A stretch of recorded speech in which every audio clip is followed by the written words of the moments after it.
증시 프리즘 박찬희 기자와 함께합니다. 박 기자, 오늘 우리 증시는 반도체 업황 기대감 때문에 기관들이 좀 유입되면서 상승했습니다. 어제 이 ASML CEO가 올해 매출이 한 20% 정도 늘어날 거다 이렇게 자신감을 좀 내비치면서 우리도 좀 영향을 받은 게 아닌가 싶은데 오늘도 우리 장에서 좀 주목할 만한 이슈들이 있다고요? 네, 오늘 장 특징주로 두 가지를 준비해봤습니다. 첫 번째는 잡음 많은 동원그룹 이렇게 잡아봤습니다. 예. 동원그룹의 지배구조 개편을 두고 잡음이 끊이질 않고 있습니다. 동원그룹은 이 지주사인 동원엔터프라이즈와 중간 지주사 기업인 동원산업의 합병을 추진 중인데요.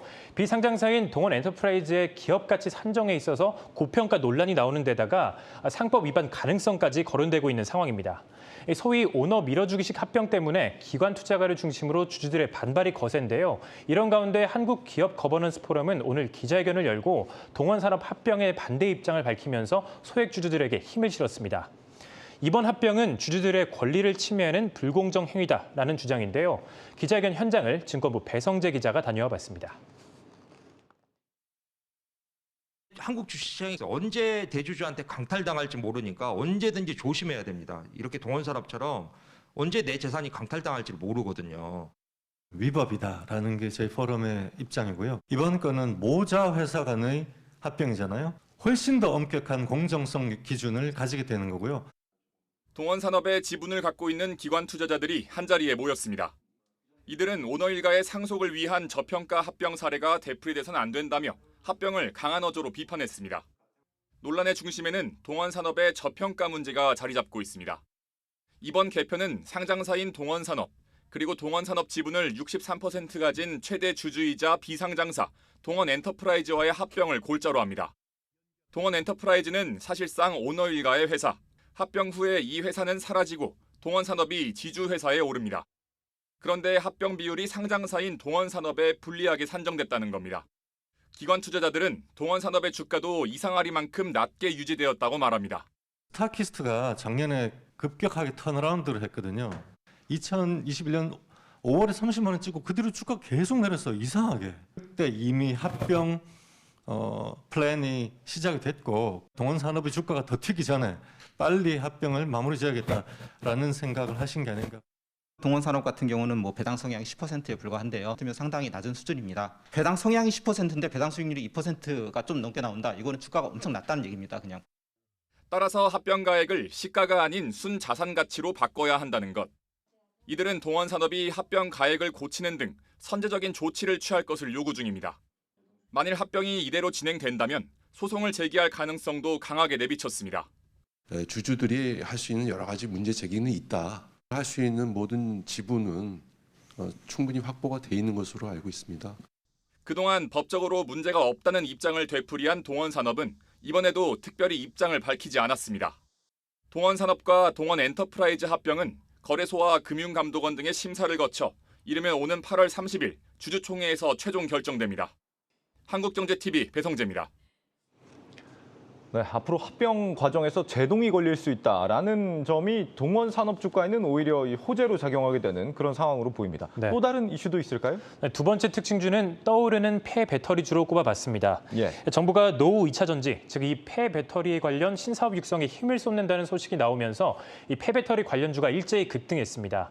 MPC가 25%, 이지트로닉스와 코스모 화학이 10% 넘게 올랐고 다른 관련주들도 일제히 상승했습니다. 네, 정부가 지금 하겠다는 게 폐배터리 신사업과 관련해 법을 만들겠다라는 건데 왜 하는 겁니까?